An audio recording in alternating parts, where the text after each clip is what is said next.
Салам достор, назарыңыздарда Аралаш медиа. Бүгүн сиздерге суранычтар боюнча Время псов деп аталган кызыктуу тасманы кыскача баяндап бермекчимин. Сиз шашпай отуруп видеону аягына чейин көрүүгө даяры болуп калган болсоңуз, биз тасманы талдоону баштадык. Тасманын башында эле бир адам түн ортосунда чоң үйгө кирип келип, бир үй бүлөнү жана алардын үй жардамчысын өлтүрүп, үйдү өрттөп салып кетип калат. Кийинки көрүнүштө биз Швейцариядагы кайсы бир окуу жайда окуган Элла аттуу кыз менен таанышабыз. Ошол Элла деген кызды Лукас деген адам өзүнүн компьютеринен карап, ар кандай маалыматтарды изилдеп жаткан. Ошол күнү кечинде Элла курбу кыздарын укпай эле жатаканасынан эч кимге көрүнбөй качып чыгат да түз эле караңгы жол менен бир тараптуу көздөй жөнөп кетет. Ал эми жанагы Лукас деген адам анын артынан түшүп акмалап келе жатканын көрөбүз. Элла болсо жүрүп отуруп эле бир жерден аны күтүп жаткан жигитине жолугат. Андан соң алар көпчүлүк жаштары барган түнкү эс алуучу жайга барып убакытты өткөрө башташып, бир кезде эле Элла аны карап жаткан жанагы Лукас деген адамды байкап калат. Элла дароо эле өзүнүн ыңгайсыз сезип, ал жигитине менин атам ар дайым менин артыман кароолчуларды коюп коет. Ал кароолчулар бул жерде дагы бар окшойт. Тигил жерде мени бир адам карап жатат деп айтат. Анда жигити бул жерде эч ким жок, эч ким бизди аңдып турган жок деп айткан жакты болбой эле. Элланы көздөй басып келе жаткан бир адамды Лукас тапанчасы менен аткылап салат да дароо эле Элланын колунан сүйрөп сыртты көздөй алып чыгып кетет. Лукас Элланы унаасына салып, арттан кубалап келе жаткан адамдар менен атышып жатса, ал жерге Элланын жигити да жетип келип, унаага түшүп алат. Лукас дароо эле унааны катуу ылдамдыкта айдап жөнөп, бир жагынан полиция унаалары чыгышса, бир жагынан белгисиз эле унаалар Лукастын унаасын кубалап жүрүштү. Алар кубалашып жүрүп отурушуп, бир кезде тоолуу токойлуу жерге да жетип келишип, арттан кубалап келе жаткан унаа ала салып эле анга кирип кетет. Анда Лукас унаасын токтотуп, аңды көздөй чуркап кирип кетет да ал унаадагы жарадар адамдарды биротоло тындым кылат. Бул кезде Элла менен жигити Лукастан да коркушуп, анын унаасынан чыгып качып баратышкан эле. Бирок Лукас аларды бат эле таап алат да кайрадан унаасынын жанына алып келип, ал жерден эртерээк качып кетели деп жатса, Элланын жигити мен сени менен кетпеймин, мен сенин ким экениңди дагы билбеймин, сен мени жөн эле өлтүрүп коюшуң мүмкүн деп Элланы да токтотконго аракет кылат. Бирок Эллага эмнегедир Лукас аны сактап жаткандай сезилип эле анын унаасына отурат. Лукас болсо унаасын дароо эле катуу айдап жөнөп кетти.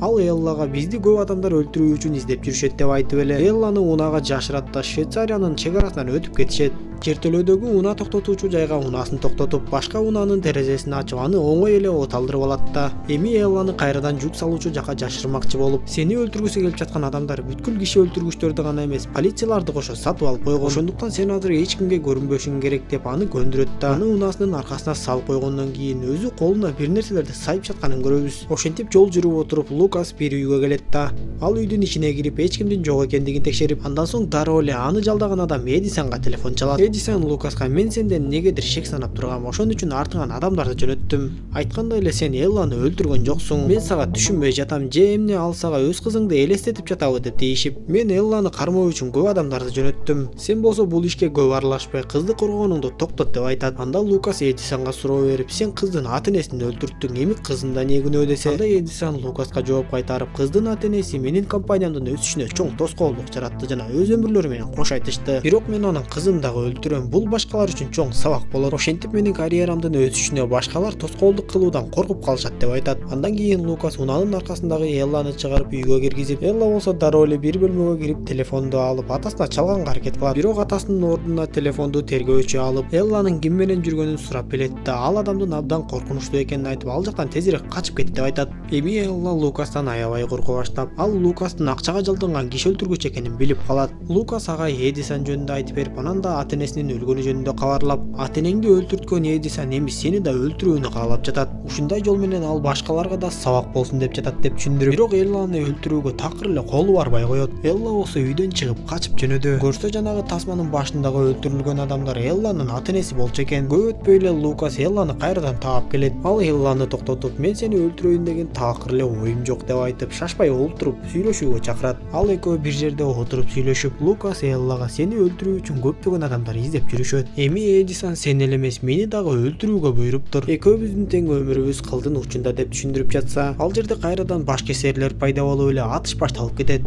Анда Лукас алардын бири менен кармашып отуруп жеңип, экинчисин болсо унаа менен сүзүп салып Элланы куткарып кетет. Бирок Лукастын бутуна ок тийип калгандыктан ал унааны башкарууну Эллага тапшырып, өзү арткы орундукка отуруп бутунун канын токтотконго аракет кыла баштайт. Элла ошол жерден Лукастын сайынып жаткан дарылары эч кандай дары эмес эле наркотик экендигин түшүнүп калат. Элла Элла аны карап алаксып жатып жолдон да чыгып кетет.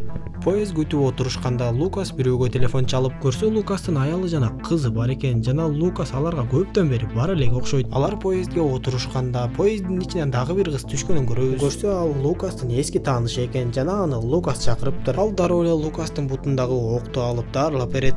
Андан соң ашканада отурган Эллага келет да: "Сен өзүң кандай коркунучтуу адам менен жүргөнүңдү өзүң билбейт окшойсуң. Мен сенин ордуңда болсом кийинки станциядан түшүп качып кетмекмин" деп Эллага бир топ ишеничтүү сөздөрдү айтып коркутуп коет. Андан соң эле ал Лукастын жанына барат да наркотиктин жаңы түрүн сунуштай баштайт. Анда бир нерсенин жайында эмес экенин дароо сезген Лукас ийнени алат да дароо эле кайра кызга саймакчы болуп бар чындыкты сурап алат. Көрсө ал кыз Лукасты алдап ага уктатуучу дарыны сайып Лукастын жана Элланын башы үчүн көп суммадагы акчага ээ болгон жаткан экен. Аны түшүнүп калган Лукас дароо эле поездден издеп Элланы таппай калат. Элла болсо кийинки станциядан түшүп жаткан эле. Анын жанына бир адам жакындап келгенде поездден түшкөнгө жетишип калган Лукас ал адам менен атышып кайрадан Элланы куткарып кеткенге жетишет. Ошентип алар жол жүрүп отурушуп Франциядагы Лукастын үйүнө жетип келишет. Лукас дароо эле ал жерден наркотигин колдоноюн деп жатканда Элла анын жүрөгүнө тийген сөздөрдү айтып, "Сенин кызың сени мындай кебетең менен көрбөй эле койгону жакшы" десе, бул сөздөр Лукаска катуу тийип, ал наркотигин колдонбой коет. Наркотиктен баш тартуу менен ал аябай кыйнала баштайт.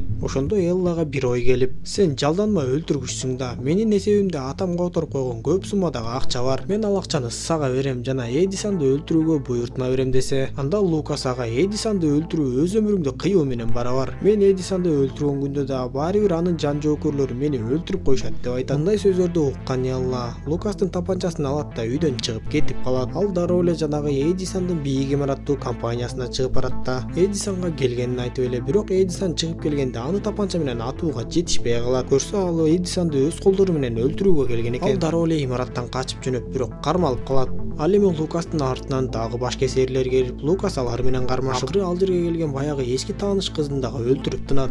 Бул кезде Эдисондун жардамчысы Элланы аэропортко барып, андан ары Швейцарияга кетебиз деп алдап, эптеп эле Элланын эсептик картасындагы көп суммадагы акчаны алуу үчүн анын сыр сөзүн билгенге аракет кылып жатты. Бирок Элла дагы шектенип калып, сыр сөздү такыр эле айтпай коет.